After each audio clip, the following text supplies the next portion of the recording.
Inform చేశారట. 5 నిమిషాల ముందే వాడు అక్కడ ఉన్నాడని కూడా తెలుసట. కానీ వాళ్ళు ఎందుకు కాల్చలేదు అర్థం కాదు. అక్కడ స్నైపర్స్ ఉంటారు వాళ్ళకి, మనకు మళ్ళీ కాదు, స్నైపర్ షూట్ ఉంటుంది రెడీలో. వాళ్ళు ఎందుకు పట్టుకోలేదో తెలియదు.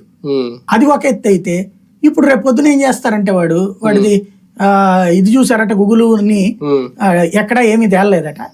కాబట్టి రేపు ఏంటంటే వాడు రైఫిల్ షూట్ నేర్చుకున్నాక ప్రాక్టీస్ ట్రంప్ మీద చేద్దాం అనుకున్నట్టున్నాడు అనుకుంటారు. సింపుల్ గా తేల్చేస్తారా అంతే, చెప్పరా మొక్కేక.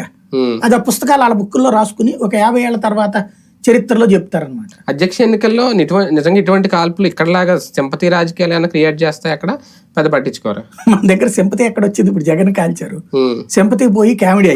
అవును, రాయితో కొట్టడం, రాయితో కొడితే కూడా సింపతి పోయి ఎట్లా వచ్చింది.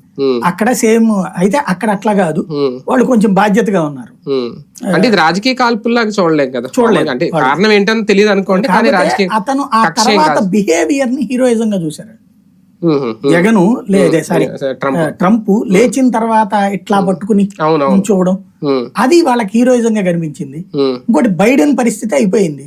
మేబీ నేను అనుకోవడం ఇవాళ రేపు బైడెన్ ని పోటీలోంచి తప్పించేసి ఆ మిచెల్ ఒబామాను కమలా హ్యారిస్ ని దించుతారు లైన్ లోకి మళ్ళీ. అంటే ట్రంప్ మీద వ్యతిరేకత ఏమన్నా అక్కడ ఆ కాల్పులు వెనక స్పష్టంగా అనిపించింది అనుకోవచ్చు? అట్లా చెప్పడానికి లేదు, ఎందుకంటే ఇప్పుడు వాడు అట్లాంటిది ఏదైనా మెన్షన్ చేస్తే ఉంటది. వాడు అంత ముందు ఏదో 13వ తారీఖు ఏమో ట్వీట్ చేశాడట, ఏదో వాడి సోషల్ మీడియా ప్లాట్ఫామ్ లో నేను ఒక సెన్సేషన్ చూపెడతాను అని చెప్పి.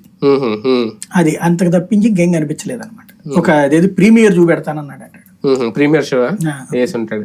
రైట్, చూద్దాం. మొత్తానికి రాజకీయంగా ఇటు ఆంధ్రప్రదేశ్ నుంచి అటు అంతర్జాతీయంగా వరకు ఈ వారంలో